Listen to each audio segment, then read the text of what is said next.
এই তোরা খারাপ আছিস কেন? যা, আরে লাগলে আমি ডাক দেবো না, যা।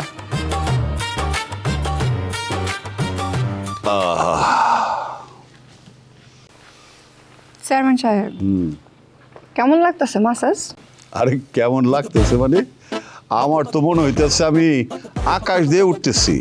বিউটি, পান্নার বউটা কিন্তু শেষ পর্যন্ত ধরে রাখতে পারলো না।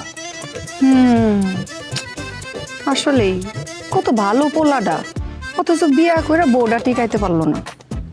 এইটাই হয় কপালের দোষ চেয়ারম্যান সাহেব, বুঝছেন? ভালো মানুষের এই দুনিয়াতে যত ঝামেলা। তোমার এই কথার সাথে আমি একমত। আমার কথাই ধরো, সংসারটা কোনোভাবে হইতেছে না। আচ্ছা বলো তো, কি নাই আমার? চেয়ারম্যান সাহেব, আপনার একটা কথা কই। আরে একটা কেন, তুমি 10টা কথা বলো, 100টা বলো। আমি তো আসলে তোমার এখানে আসি তোমার মুখের কথা শোনার জন্য, মেসেজ কোনো বড় ইস্যু না।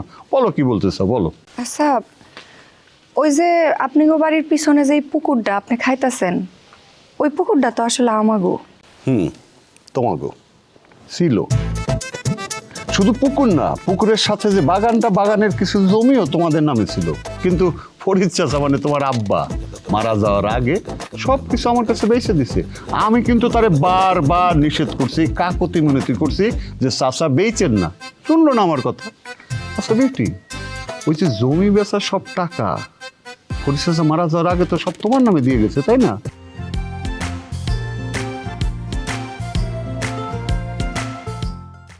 এই কথা আপনি এর আগে আমারে অনেকবার কইছেন, আজকে আবারও কইতাছেন, কিন্তু আমি জীবনেও এই কথা বিশ্বাস করি না। কোনটা সত্য এটা কইলাম আপনিও ভালো মতন জানেন। ভালোই ভালোই আমাগো যত জমি জমা আপনি খাইতাছেন ওইটা আমারে বুঝাই দেন। বিউটি, বিশ্বাস করো, আমি কিন্তু এক চুলো মিথ্যা কথা কইতেছি না। তবে হ্যাঁ, তুমি যদি আমার জীবন সঙ্গী হও, তাহলে শুধু তঙ্গ জমি কেন, আমার জীবনে যত আয় আছে, যত জমি জমা আছে, সব আমি খারার উপরে লিখে দেবো। বিশ্বাস করো বিউটি, বিশ্বাস করো।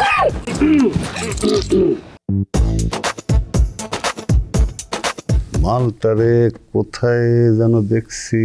ও হ্যাঁ, এই একটু আগে আপনার সাথে আমার ধাক্কা লাগছে না? এই যে ভাই, তো এখানে কি চান? বিউটির হাতের সার্ভিস নিতে চান? এই বিউটি, তারে বলে দাও তোমার সময় লাগবে, পরে আসতে বলো। আপনি যান, পরে আসেন, হাতের কাম শেষ হইতে সময় লাগবে। কাম শেষ করেন, অসুবিধা নেই, আমি আসি। আজব কথা। ধরেন যে আমার কাজ যদি শেষ না হয়, মানে সন্ধ্যা পর্যন্ত চলে, তাহলে তখন পর্যন্ত আপনি খাম্বার মতো এরকম দাঁড়ায় থাকবেন এখানে?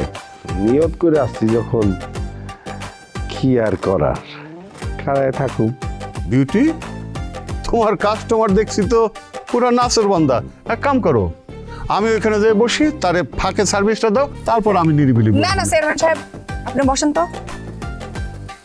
ওই ভাই, খাড়াইয়ে থাকো তাইলে।